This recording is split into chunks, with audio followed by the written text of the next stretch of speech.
ఏరా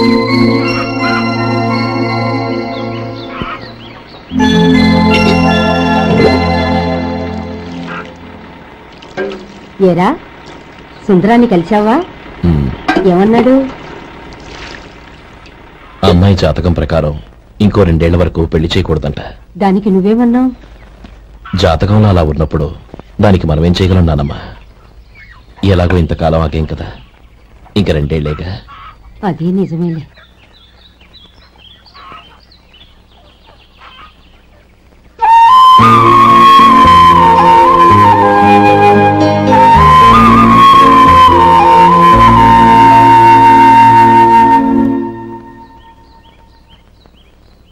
అక్కడ నిన్నెవరైనా అవమానించారా అన్నయ్య? అబ్బే, అలాంటిదేం లేదే. అవును, ఎందుకలా అడిగావు? అన్నయ్య, చిన్నప్పటి నుంచి నా మొహాన్ని నేను అతనిలో చూసుకున్న దానికంటే నీ మొహాన్ని ఎక్కువగా చూశాను. నీ ప్రతి కదలికకు అర్థం నాకు తెలుసు. ఒకటి మాత్రం నిజం అన్నయ్య, నువ్వు తలంచుకుంటేనే గౌరీ నాకు దక్కుతుందనుకుంటే ఈ జన్మే కాదు, ఎన్ని జన్మలెత్తినా అవి నాకు అక్కర్లేదు.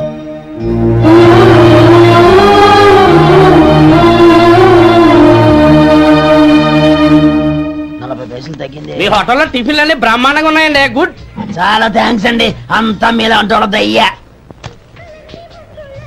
ఎరా సుబ్బారావు, ఎలా ఉన్నారా? బాగున్నావా?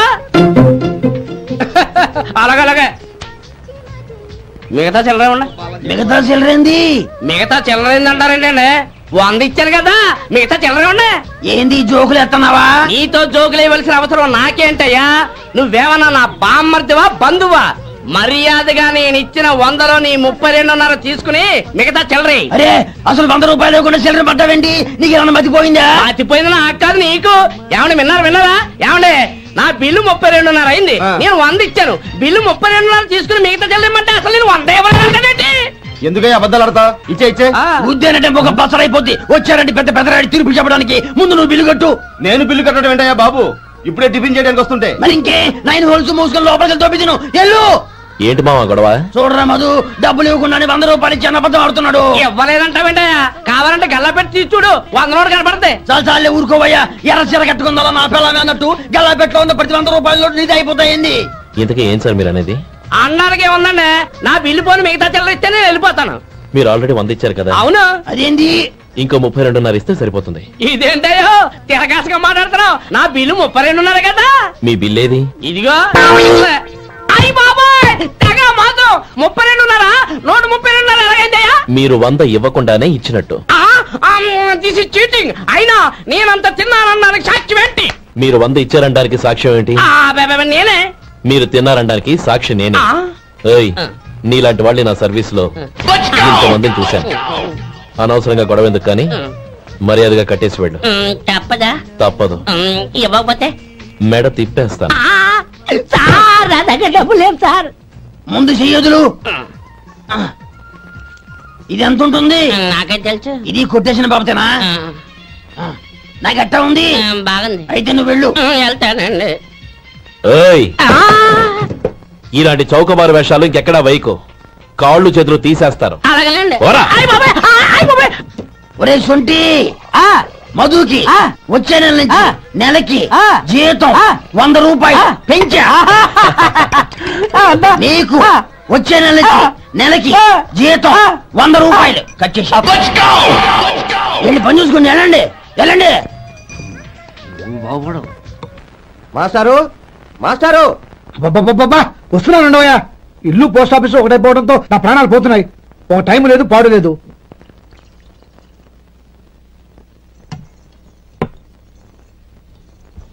ఏమండి, సాయంత్రం అమ్మాయిని చూసుకోవడానికి పెళ్లివారు వస్తున్నారు. అయితే మర్చిపోతారేమోనని. ఎందుకు మర్చిపోతాను? ఇది 36వ సంబంధం. వాళ్ళందరికీ నచ్చంది వీళ్ళకి మాత్రం నచ్చుతుందా? మర్చిపోతాను. ఏంటో కంగారు? వస్తున్నాను కదా. ఏం కావాలి? 2 ఇంగ్లాండ్ కవర్లు, 2 కార్డులు రండి.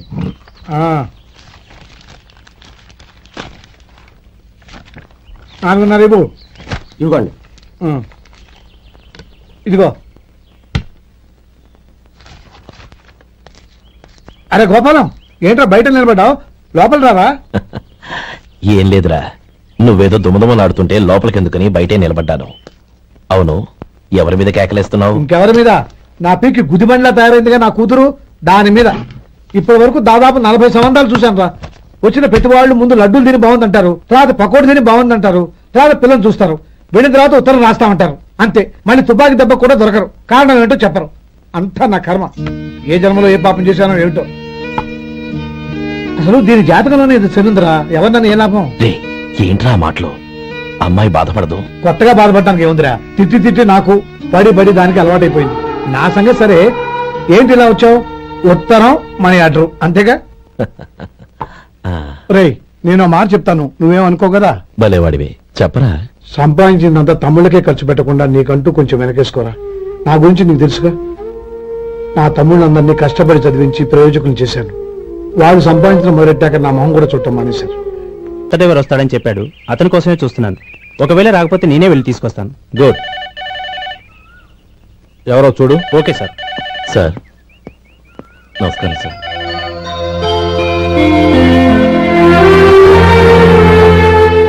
నువ్వు గోపాలరావు తమ్ముడు కదూ? అవునండి. నేను ఆ రోజే మీ అన్నయ్యతో చెప్పానే, పెళ్లి విషయంలో నా నిర్ణయం మారదని. ఎందుకు వచ్చావు? నేను అందుకు రాలేదండి. మీకు డ్రైవర్ కావాలని శంకరం బాబు చెప్పారు, ఆ పని కోసం వచ్చాను. ఓ ఐ సీ. లైసెన్స్ ఉందా? ఉందండి. ఓకే, ఆ కార్ తీసుకుని స్టేషన్కి వెళ్ళు. నీ కూడా మా పిఏ వస్తాడు. అలాగే సార్. ఇంకో విషయం, నువ్వు ఎవరివి ఏమిటన్నది ఎట్టి పరిస్థితుల్లోనూ మా అమ్మాయికి తెలియకూడదు. అర్థమైందా? అలాగే సార్. వెళ్ళు.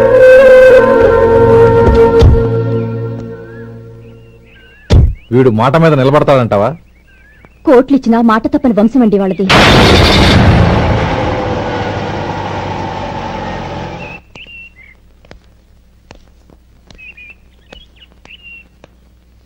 నానమ్మ, బియ్యం అక్కడలేవే, ఇక్కడ ఉన్నా. ఆ మాత్రం నాకు తెలీదా? కింద పడ్డ బియ్యాన్ని ఏరుతున్నాలే. అవును, పొద్దెక్కింది, మీకు భోజనాలు వడ్డించమంటారా? సుబ్బారావు గారి దారిలో కనిపించారు నానమ్మ. ఆయన భోజనానికి పిలిచాను. ఆయన వచ్చాక అందరం కలిసి భోజనం చేస్తాం. అలాగేలే. అమ్మా, రండి బాబు రండి, మీకోసమే ఎదురు చూస్తున్నాను. ఏమిటి బాబు ఆలోచిస్తున్నారు? ఇది మీ సొంత ఇల్లు అనుకోండి. రండి బాబు రండి రండి. అదేంటమ్మా అడుక్కునే లోపల తీసుకొచ్చావు? ఎవరు అడుక్కునేవాడు? ఆయన మన అతిథి. అతిథికి సేవ చేసుకోవడం ఎంతో పుణ్యం. అతిథి దేవో భవ అన్నారు, ఎప్పుడు వినలేదా? నీకిష్టం లేకపోతే చెప్పు, పంపించేస్తాను. అంతేగాని అడుక్కునేవాడు బిచ్చగాడని నువ్వేమో అవమానం చేయక్కర్లేదు. మీరు రండి రండి. అమ్మా భిక్షమేయండమ్మా. వేదవ సచ్చినోడా, అమ్మా భిక్షమయ్యని ముందే అనుంటే అసలు నిన్ను లోపలికే తీసుకెళ్లేదని కాదు. అమ్మా అని అంతతో కట్ చేశావు. పావతలకి మళ్ళీ చుట్టుపక్కల కనబడ్డావో కాళ్ళు చేతులు వినకొడతాను, జాగ్రత్త. రే, ఎక్కడున్నావురా? ఇక్కడ ఉన్నానమ్మా. నేను బియ్యం ఎక్కడ ఆరబోసాను? ఎంత పోసారమ్మా? నన్ను అక్కడ తీసుకెళ్ళు. మరి భిక్ష పెడతారమ్మా? ముందు తీసుకెళ్ళరా చెప్తాను. రండమ్మా రండి. రండమ్మా, ఇదిగోమ్మా బియ్యం ఇక్కడే ఉన్నాయి. అబ్బో, నాకు తెలుసులే. అమ్మా బిచ్చమేయండమ్మా. ఒరే, ముందు నా కర్ర ఎక్కడుంది, అందుకోరా. ఇలా ఇదిగోండమ్మా. ఏమడిగా? బిచ్చమమ్మా. భిక్షమా? భిక్షం పొద్దున్నే నా పరువు తీసావు కదరా, పరువు తీసావు కదా. భిక్షం అంట, భిక్షం.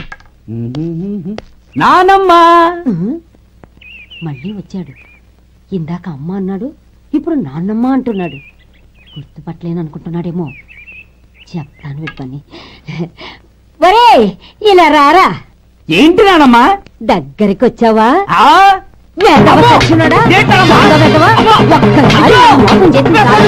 గొంతు మార్చి నాన్నమ్మ మోసం చేస్తావా?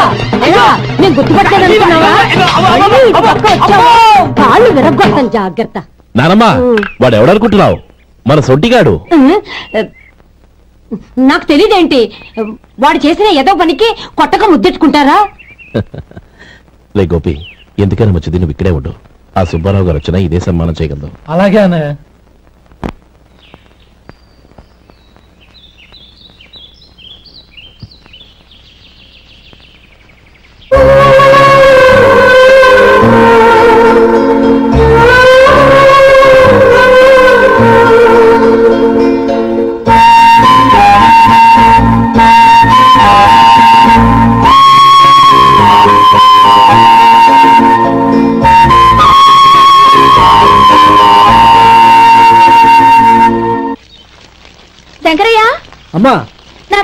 వేడిగా ఉంది. వంట ఆవిడకి చెప్పి స్ట్రాంగ్ గా కాఫీ పంపించు. అలాగేనమ్మా. గౌరీ గౌరీ, ఈ సొంటి కాఫీ తాగు, తలనొప్పి తగ్గిపోతుంది. బాబాయ్ కాఫీ నేను చెప్తాను, మీరు వెళ్ళి పని చూసుకోండి. అలాగే బాబు.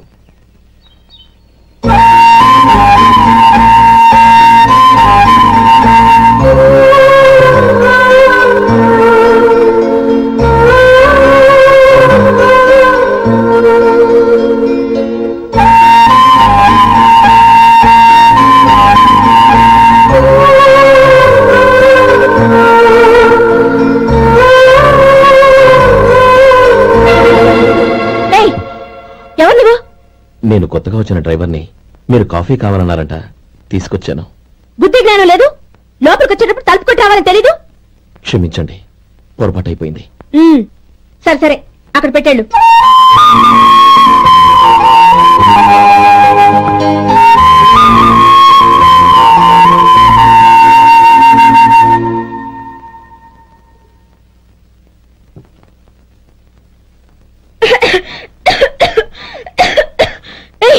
ఏంటిది? సొంటి కాఫీ. మీకు తలనొప్పిగా ఉందని. షడా, నువ్వు డ్రైవర్వా డాక్టర్వా? నేను సొంటి కాఫీ అడిగానా? చెప్పింది చేయడం నేర్చుకో, అతి తెలివి ప్రదర్శించుకో. అయినా నువ్వెందుకు తెచ్చావు? వంట మనిషి ఏమైంది? తీసుకెళ్లి దానికి కాఫీ తామని చెప్పు.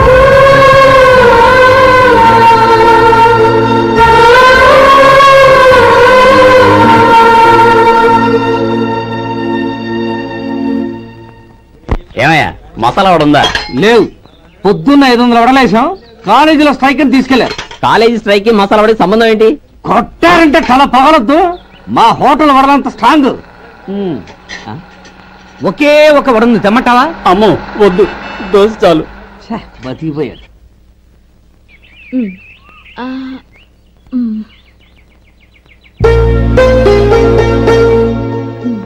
చాలమ్మా, ఈ ఒక్క ముద్ద తినమ్మా ప్లీజ్. కదా ఈ ఒక్క ముద్ద.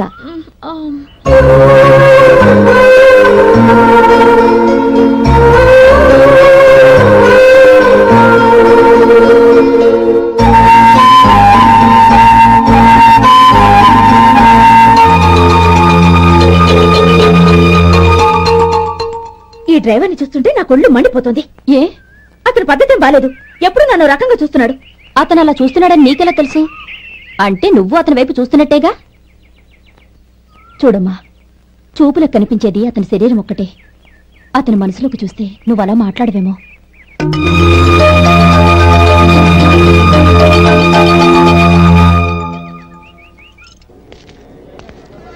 నమస్తే పెద్దాయనా. నమస్తే. ఏంటి ఎప్పుడు ఇంట్లోంచే కదలరు? ఎక్కడికి బయలుదేరారు? చిన్న తమ్ముడు పట్నంలో డాక్టర్ చదువుతున్నాడు కదా, వాడిని చూసొద్దామని. అలాగా, మంచిది, వెళ్ళండి. వస్తానండి. రారా.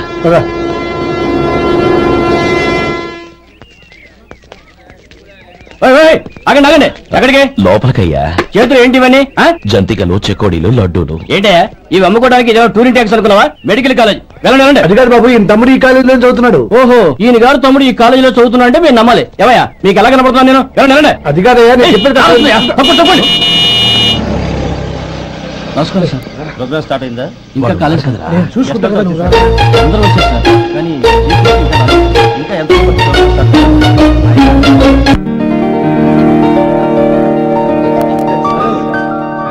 సత్యం.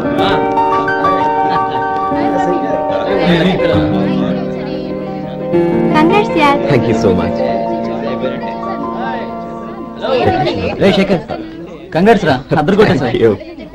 రే గోపాల, నీ తమ్ముడిని అందరూ పొగుడుతున్నారా? ఒకవేళ ఫస్ట్ క్లాస్ వచ్చిందేమో. మరి ఊరికే పొగుడతారా? నా తమ్ముడంటే ఏమనుకున్నావు? శేఖర్, మా డాడీ రా, కమిషనర్ ఆఫ్ పోలీస్. నమస్కారం. నా friend Shekhar. Congratulations my boy. Thank you sir. ముందుకెళ్దాం పదరా. లేదే, వద్దురా. ఏ తమ్ముడు డాక్టర్ చదవడం మనకి గర్వంగా ఉండొచ్చు గాని ఈ పల్లెటూరు నుండి తన అన్నయ్య అని చెప్పుకోవడానికి వాడికి ఇబ్బందిగా ఉంటుంది. పైగా వాడి చుట్టూ పెద్ద పెద్ద వాళ్ళంతా ఉన్నారు. ఇలా దూరం నుంచి చూద్దాం. డియర్ స్టూడెంట్స్, మన కాలేజీ రజతోత్సవం జరుపుకునే సందర్భంలో మన కాలేజీ అంతా గర్వపడే విషయం, మీరందరూ ఆనందించే విషయం ఒకటి చెప్తాను వినండి. మన final year student mister Shekhar eradication of cancer in the new millennium అనే విషయం మీద ఒక అనలిటికల్ ఆర్టికల్ రాశారు. ఆ పేపర్ను all India medical council approve చేసింది. ఆ స్టూడెంట్ని, మన కాలేజీని కూడా అభినందిస్తూ నిన్ననే ఒక లెటర్ వచ్చింది.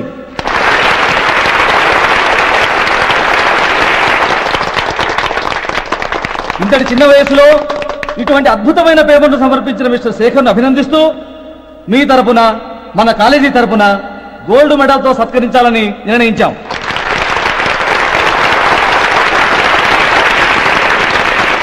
Mister Shekhar, please come on to the dais. Give me big hand.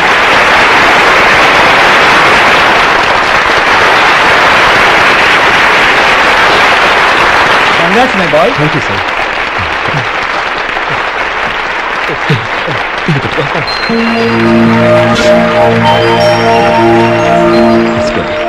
తీసుకోండి తినండి బాబు, మీరు తీసుకోండి. గౌరవనీయులైన హైకోర్టు జడ్జ్ శ్రీ రామ్మోహన్ రావు గారిని వారి చేతుల మీదుగా గోల్డ్ మెడల్ బహుకరించవలసిందిగా కోరుతున్నాం.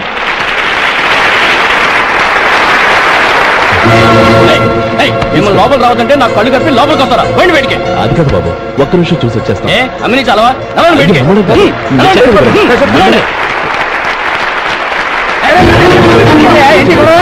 లక్షం సార్. ఇదేమన్నా బస్ స్టాండ్ అనుకున్నా? బతికండి సార్.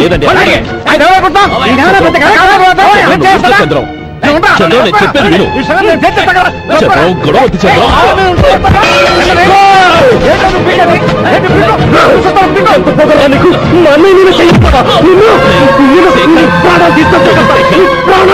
విను.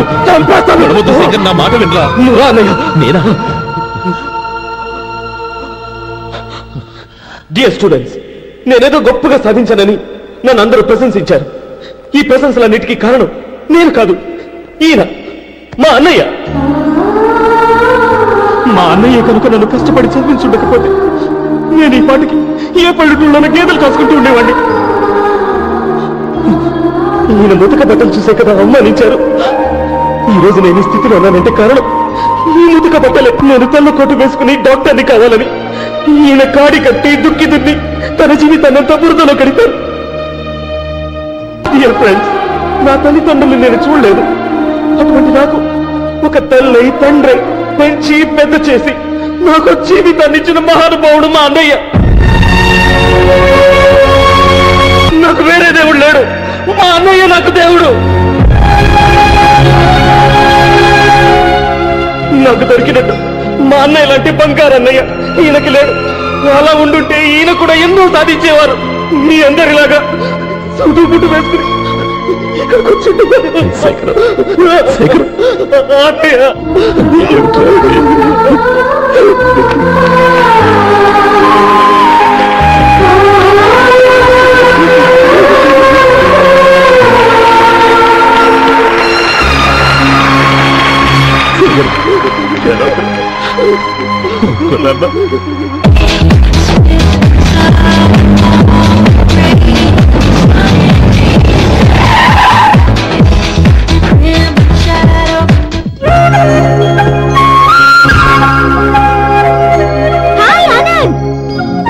Hi Gauri, how are you? I'm fine. How are you? I'm great. బాబాయ్, ఎవరతను? ఆయనే ఆనందబాబు, అయ్యగారి పార్ట్నర్ కొడుకు. ఆయనకే గౌరమ్మ గారినిచ్చి పెళ్లి చేద్దాం అనుకుంటున్నా.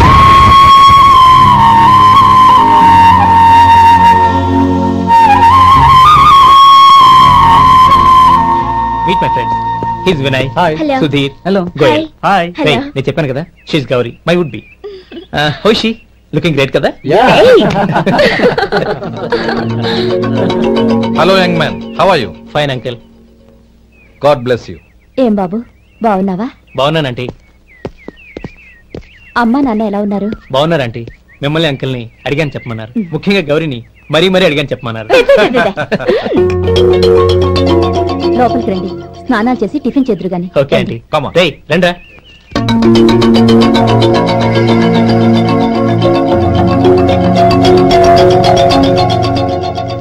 ఎక్స్క్యూజ్ మీ, సామాన్లు అలాగే ఉంచండి, పనులు తీసుకొస్తారు, మీరు లోపలికి వెళ్ళండి. Okay, thank you. ఏయ్, ఏంటి అలా నిలబడి చూస్తున్నావు? వచ్చి సామాన్ తీసి లోపల పెట్టు. నీకే